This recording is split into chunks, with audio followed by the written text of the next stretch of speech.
오늘 119편에 나오는 시인은 하나님을 향한 고백으로 시를 시작하고 있습니다. 먼저 그의 고백을 살펴보면 89절에서 90절 말씀입니다. 여호와여, 주의 말씀은 영원히 하늘에 굳게 섰사오며 주의 성실하심은 대대에 이르나이다. 주께서 땅을 세우셨으므로 땅이 항상 있사오니.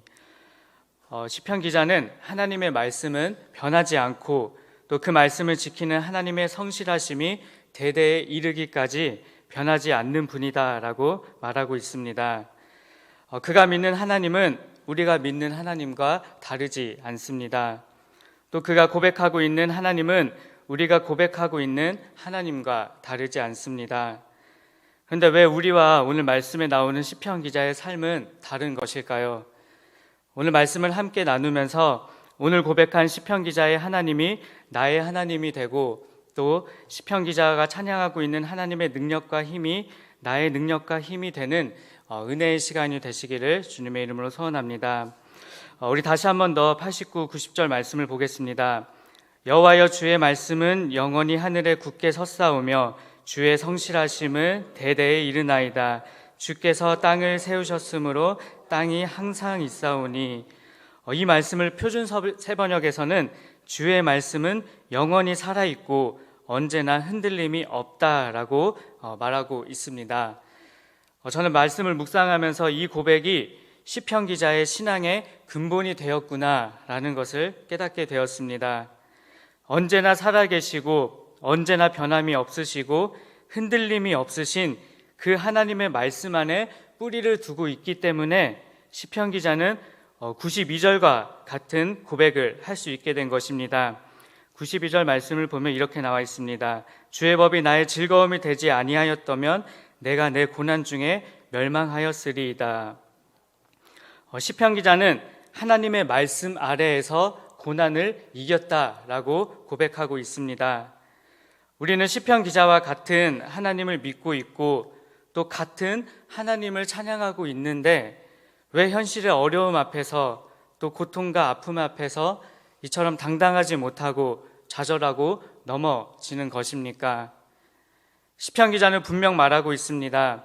고난 중에 있었음을 말하고 있고 자기 자신을 멸망까지 내몰고 있는 고난이 있었지만 그러나 이겼다라고 고백하고 있습니다. 우리의 인생 가운데 고난 없이 산다는 것은 불가능합니다. 반드시 크고 작은 고난이 우리 인생 속에는 있습니다. 시편 기자도 마찬가지였습니다. 그러나 다른 점이 있었습니다. 시편 기자는 하나님의 말씀은 살아있고 그 약속의 말씀을 하나님은 대대에 이르기까지 지키신다는 그 확신 아래 있었습니다. 그 말씀이 신앙의 근본이 되는 삶을 살았습니다. 그래서 멸망당할 것 같은 그 고난 속에서도 당당하게 고백할 수 있었던 것입니다. 그리고 그 고난을 이겨낼 수 있었던 것입니다. 저는 오늘 말씀을 묵상하면서 제 자신을 돌아보게 되었습니다. 성경에는 수많은 하나님의 약속들이 나와 있는데 나는 정말 그 약속의 말씀만을 의지하고 살아가고 있는가? 하나님이 나에게 주신 약속의 말씀들을 내가 정말 믿는다면 그 말씀만이 내 삶을 이끌어갈 유일한 목자이고 내 삶의 능력임을 고백한다면 나는 두려울 것 하나 없는 인생인데 왜 여전히 나는 두려워하고 무서워하고 있는 것일까? 설교를 준비하면서 계속해서 묻고 또 물었습니다. 그러다 진짜 제 모습을 깨닫게 되었습니다. 저는 하나님만이 내 유일한 목자이심을 고백하며 살아가지 않았던 것입니다. 제 삶 속에는 목자가 너무나 많았습니다. 때로는 돈이, 때로는 세상의 지식이, 때로는 친구가 이렇게 제 삶 속에는 하나님의 말씀이 아니어도 나를 이끌어가고 내가 기댈 수 있는 완전하지 못한 수많은 목자들이 있었던 것입니다. 그래서 불완전하고 두려워하고 넘어졌던 것입니다. 사랑하는 성도 여러분, 오늘 시편 기자는 계속해서 반복해서 고백하고 있습니다. 주의 말씀, 주의 규례, 주의 법도, 주의 계명, 즉 이 성경 말씀이 우리 삶의 유일한 신앙의 기준이 된다면 우리 또한 하나님의 약속의 말씀이 나의 말씀이 되는 것이고 전지전능하신 하나님이 나의 하나님이 될 수 있다는 것입니다. 말씀이 기준이 되는 삶은 매일매일 말씀을 묵상함으로부터 시작됩니다. 아침에는 큐티, 저녁에는 예수동행 일기, 우리 교회에서 외치고 있는 구호입니다. 진짜 하나님의 말씀이 내 삶을 비추고 또 내 삶의 기준이 되고 내 삶의 능력이 되기 위해서는 오늘 나에게 주어진 약속의 말씀을 알므로부터 시작되는 것입니다. 저와 여러분, 하나님의 말씀을 항상 가까이 하고 그 말씀만을 기준 삼아 살아가는 삶이 되시기를 바랍니다. 그렇게 할 때 우리는 어떤 어려움이 와도 이 시편 기자의 고백처럼 당당하게 승리를 고백할 수 있는 것입니다. 오늘 시편 기자는 그 고난 앞에서 말씀이 기준이 되었을 때 어떤 결과가 나타나는지까지 고백하고 있습니다. 93절 말씀을 보면 내가 주의 법도들을 영원히 잊지 아니하오니 주께서 이것들 때문에 나를 살게 하심이니이다. 이 말씀을 표준세번역에서는 이렇게 말하고 있습니다. 주께서 주의 법도로 나를 살려주셨으니 나는 영원토록 그 법도를 잊지 않겠습니다. 말씀이 기준이 되면 그 말씀이 반드시 나를 살려줍니다. 더 나아가 그 말씀이 나를 이끌어줍니다. 제가 어려운 시간을 보낼 때 저는 그 어려움 앞에서 좌절하고 넘어졌습니다. 매일매일 눈물을 흘려야 했고 아무런 방법도 없었고 희망도 없었던 하루하루를 보냈습니다. 물질의 어려움이 너무나 크게 다가오니 도저히 일어날 방법이 없었고 절망적인 하루하루였습니다. 그러나 언제나 고백하듯이 말씀이 저를 살렸습니다. 저랑 가장 친한 친구들에게 제가 겪는 어려움을 자세히 말하지 않았어도 그저 조금만 말했는데도 그들은 저에게 해결 방법이 없다라고 했었습니다. 이런 어려움 속에서 하루하루를 보낸 저였지만 하나님의 약속의 말씀이 넘어져 있고 쓰러져 있는 저를 일으켜 세웠습니다. 저는 그때 성령이 오셨네라는 찬양을 들으면서 저에게 임한 고아와 같이 너희를 버려두지 않으신다는 그 하나님의 약속의 말씀이 제 삶을 살려냈습니다. 오늘 말씀을 준비하면서 제가 잊고 있었던 이 시편 기자의 고백이 다시금 제 입술을 통하여 고백되었습니다. 주께서 주의 법도로 나를 살려주셨으니 나는 영원토록 그 법도를 잊지 않겠습니다. 오늘 이 자리에도 크고 작은 어려움으로 힘들어하시고 고민하시는 분들이 있을 수 있습니다. 그러나 하나님의 말씀은 우리를 그냥 두지 않습니다. 반드시 우리를 살려줍니다. 사랑하는 성도 여러분, 세상은 우리를 책임져 줄 수 없습니다. 우리를 이끌어 줄 수도 없습니다. 그러나 우리의 눈에는 여전히 세상의 지식과 기술과 또는 지혜와 돈, 명예들이 좋아 보입니다. 하지만 시편 기자는 우리에게 이렇게 고백하고 있습니다. 96절 말씀을 보면 내가 보니 모든 완전한 것이 다 끝이 있어도 주의 계명들은 심히 넓으니이다. 세상 것은 그 한계가 명확합니다. 정작 가장 중요한 인생의 문제 앞에서는 해답을 주지 못합니다. 이것이 바로 세상이고 우리는 이것을 경험해 보아서 알지 않습니까? 그러나 내 인생을 살리고 내 가족을 살리고 내 교회를 살리는 유일한 방법이 있습니다. 바로 하나님의 말씀을 붙잡는 것입니다. 하나님은 우리를 이 땅에 그냥 보내지 않으셨습니다. 약속의 말씀과 함께 우리를 보내셨습니다. 내가 너희와 세상 끝날까지 함께 하겠다라는 그 약속의 말씀과 함께 우리를 이 땅 가운데 보내신 것입니다. 그렇다면 무엇이 두려우십니까? 하나님의 약속의 말씀을 붙잡으시길 바랍니다. 말씀 안에 우리의 삶을 살려내는 힘이 있습니다. 오늘 하루도 하나님의 말씀을 붙잡아 승리하는 삶이 되시기를 주님의 이름으로 소원합니다. 그런데 하나님의 말씀이 내 삶의 기준이 되고 나를 살리기 위해서는 말씀을 대하는 나의 태도도 중요하다는 것을 볼 수 있습니다.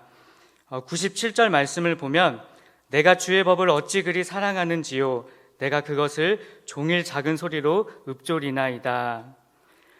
하나님의 말씀을 사랑한다라고 고백한 시편 기자는 그것을 종일 묵상하고 늘 생각한다라고 말하고 있습니다.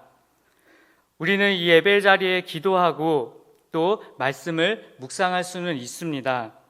그러나 혼자 있을 때 그것도 종일토록 말씀을 읊조린다는 것은 하나님 말씀에 대한 사랑과 열정이 없이는 불가능한 것입니다.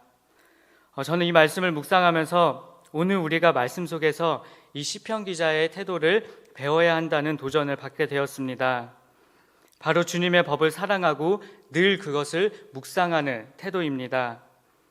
하나님의 법을 사랑하며 묵상하는 사람은 세상이 알지 못하는 지혜를 얻을 수 있기 때문입니다. 시편 기자는 이렇게 고백합니다. 98절에서 100절 말씀을 보면 주의 계명들이 항상 나와 함께하므로 그것들이 나를 원수보다 지혜롭게 하나이다. 내가 주의 증거들을 늘 읊조림으로 나의 명철함이 나의 모든 스승보다 나으며 주의 법도들을 지킴으로 나의 명철함이 노인보다 나으니이다. 여기서 말하는 그 말씀의 지혜는 세상에서 성공하는 방법이 아닙니다. 또는 현란한 논리를 말하는 것도 아닙니다. 악한 행위에서 벗어나고 하나님의 말씀을 지키는 것을 말하는 것입니다. 세상의 길은 죄와 사망의 길입니다. 그러나 하나님의 길은 진리와 생명의 길입니다. 하나님의 말씀은 세상의 길이 아닌 하나님의 길로 우리를 인도합니다. 그 방법이 바로 하나님의 말씀 안에 있다는 것입니다. 우리가 이 땅을 살아가면서 진짜 그리스도인답게 살아가기 위해서는 하나님의 말씀을 늘 가까이 하고 주야로 그것을 묵상하는 삶이 되어야 합니다.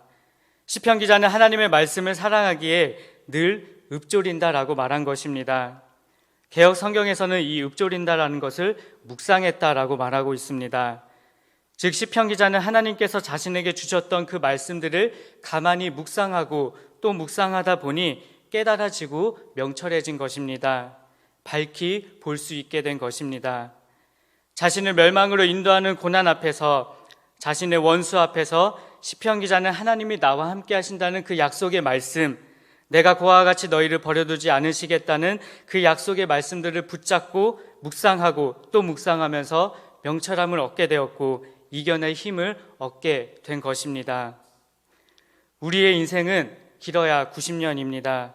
요즘은 100세 시대라고 말하기에 길어야 100세입니다. 그 짧은 인생을 살고 간 그들에게서 배울 수 있는 지혜가 얼마나 되겠습니까? 그러나 하나님의 말씀은 영원 전부터 계시며 그 말씀에 의해 온 우주 만물이 창조되었습니다. 그 말씀 하나로 온 우주 만물이 운행되고 있습니다. 사랑하는 성도 여러분, 하나님의 말씀을 사랑하고 늘 묵상하는 삶이 되시길 바랍니다. 그 안에 참된 지혜가 담겨 있습니다. 하나님은 말씀으로 세상을 창조하셨고 우리를 만드셨습니다. 그렇다면 그 말씀 안에는 무엇이 담겨 있겠습니까? 우리가 무엇을 보고 무엇을 생각하느냐가 세상을 이길 명철이 되는 것입니다. 저와 여러분 모두가 하나님의 말씀을 사랑하고 늘 묵상하는 삶이 되시길 바랍니다. 그리하여 말씀 안에 있는 세상을 이길 참된 지혜를 깨닫는 삶이 되시기를 주님의 이름으로 소원합니다. 저는 오늘 말씀을 묵상하면서 이 103절에 나오는 말씀이 참으로 이해가 되지 않았습니다. 주의 말씀의 맛이 내게 어찌 그리 단지요 내 입술의 꿀보다 더 다니이다. 말씀이 꿀보다 더 달다. 이 말씀을 묵상하면서 참 많은 고민이 있었습니다. 평소에 단 음식을 별로 좋아하지 않아서 꿀송이보다 달다라는 말이 이해가 되지 않는 것일까? 도대체 시편 기자는 마지막에 와서 왜 말씀의 맛이 달다고 고백한 것일까? 말씀이 꿀송이보다 달다라는 말이 도대체 무슨 말일까? 이 말씀을 깨닫기 위해 하나님 앞에 정말 많이 기도하고 물어보았습니다. 그렇게 말씀을 계속 묵상하고 기도하는 중에 한 가지 깨닫게 되었습니다. 오늘 말씀 102절을 보면 주께서 나를 가르치셨으므로 내가 주의 규례들에서 떠나지 아니하였나이다. 즉 시편 기자는 그 말씀에 순종하였다라는 것입니다. 그러자 103절에서 바로 이렇게 고백합니다. 주의 말씀의 맛이 내게 어찌 그리 단지요 내 입의 꿀보다 더 다니이다. 여기서 달다라는 말은 원어로 보면 즐겁다라는 말로 해석이 됩니다. 오늘 시편 기자가 고백한 것이 무엇입니까? 말씀에 순종했다라는 것입니다. 순종했을 때 시편 기자에게 임한 놀라운 일들을 직접 경험하면서 시편 기자는 즐겁다라고 고백하고 있는 것입니다. 하나님 말씀에 순종하니 내 인생의 문제 앞에서도 이기게 되고, 하나님 말씀에 순종하니 세상 사람들과 똑같이 악한 길에 서지 않게 되고, 하나님 말씀에 순종하니 원수들을 이길 힘이 주어진 것입니다. 말씀에 순종한 나에게 임한 하나님의 놀라운 역사들을 직접 경험하면서 시편 기자는 달다 또 즐겁다라고 고백하고 있는 것입니다. 어릴 때 엄마 말을 잘 들어서 얻게 되는 그 사탕과 과자들을 저는 받으면서 또 먹으면서 저에게는 참으로 꿀맛 같았다라는 기억이 있습니다. 지금 시편 기자 또한 하나님 말씀에 순종해서 자신에게 주어지는 그 승리와 유익들을 맛보니 너무나 꿀송이 같다, 또 즐겁다라고 고백하고 있는 것입니다. 사무엘상 15장 22절에도 사무엘이 이렇게 고백하고 있습니다. 세번역으로 보면 사무엘이 나무랐다. 주께서 어느 것을 더 좋아하시겠습니까? 주의 말씀에 순종하는 것이겠습니까? 아니면 번제나 화목제를 드리는 것이겠습니까? 잘 들으십시오. 순종이 제사보다 낫고 말씀을 따르는 것이 수당의 기름보다 낫습니다. 우리는 레위기를 통해 기름이 하나님께 바치는 중요한 것임을 배웠습니다. 그러나 하나님은 그것보다 하나님 말씀에 순종하는 것이 더 좋다라고 하셨습니다. 시편 기자는 지금 순종하는 맛을 깨닫게 된 것입니다. 하나님 말씀에 순종해서 따라오는 승리와 기쁨들을 시편 기자는 맛보게 된 것입니다. 우리는 말씀을 붙잡는 것에서 끝나서는 안 됩니다. 그 말씀에 순종하여 일하시는 하나님을 경험해야 합니다. 저 또한 어려움 속에서 저에게 임하신 하나님의 약속의 말씀을 붙들었습니다. 그 말씀을 붙들자 확신이 생겼고, 확신이 생기니 하나님 말씀에 순종하게 되었습니다. 빌립보서 4장 6절 말씀에 나오는 아무것도 염려하지 말고 다만 모든 일에 기도와 간구로 너희 구할 것을 감사함으로 하나님께 아뢰라. 이 말씀에 순종하여 제 상황과 상관없이 하나님께 계속 감사했습니다. 그러자 기적과 같은 일들이 제 삶 속에서 일어나기 시작했습니다. 하나님은 모든 어려움들을 하나님의 약속의 말씀에 기초하여서 해결해 주셨습니다. 이처럼 말씀은 힘이 있고 능력이 있습니다. 순종하면 그 힘과 능력이 나의 힘과 능력이 되는 것입니다. 사랑하는 성도 여러분, 우리가 하나님 말씀에 순종하기 위해서는 먼저는 말씀이 늘 우리 가운데 있어야 하고, 그 말씀을 늘 묵상해야 합니다. 말씀이 우리 가운데 있으면 그 말씀은 계속 말씀을 묵상하게 만들고 더 큰 말씀을 향해 나아가게 합니다. 죄는 죄를 낳지만 하나님의 말씀은 계속 하나님의 말씀을 우리 삶 속에서 낳게 하여 그 말씀에 순종하게 만듭니다. 말씀에 순종하는 삶은 하나님의 일하심을 경험하기에 즐겁습니다. 다사다난한 인생 가운데에서도 오히려 시편 기자처럼 꿀송이처럼 달다라고 고백하게 되는 것입니다. 우리 교회에서 가장 많이 듣는 말이 있습니다. 나는 죽고 예수로만 사는 삶. 우리가 이런 삶을 살기 위해서는 내 안에 있는 세상 것을 버려야 합니다. 그것을 버리기 시작할 때 하나님의 말씀들이 내 삶 가운데 들어오게 되고 머물게 됩니다. 또 그 말씀들이 계속해서 능력의 말씀들을 내 삶 가운데 낳게 되는 것입니다. 우리는 그 말씀들을 기준 삼고 또 그 말씀에 순종하여 세상을 담대히 이길 힘을 얻게 되는 것입니다. 저와 여러분 꼭 기억하시기 바랍니다. 하나님의 약속의 말씀은 우리가 이 땅에 보내어지기 전부터 이미 우리에게 주어졌습니다. 그 약속의 말씀을 매일 묵상하면서 붙잡고 순종하시길 바랍니다. 말씀은 우리를 살리고 우리를 이끄는 힘이 있습니다. 우리가 말씀에 순종할 때 30배, 60배, 100배의 축복을 얻게 되는 것입니다. 오늘도 나에게 주시는 하나님의 말씀을 묵상하고 또 순종함으로 하나님이 주시는 참 행복을 누리고 또 넉넉히 이기는 우리의 삶이 되시기를 주님의 이름으로 소원합니다.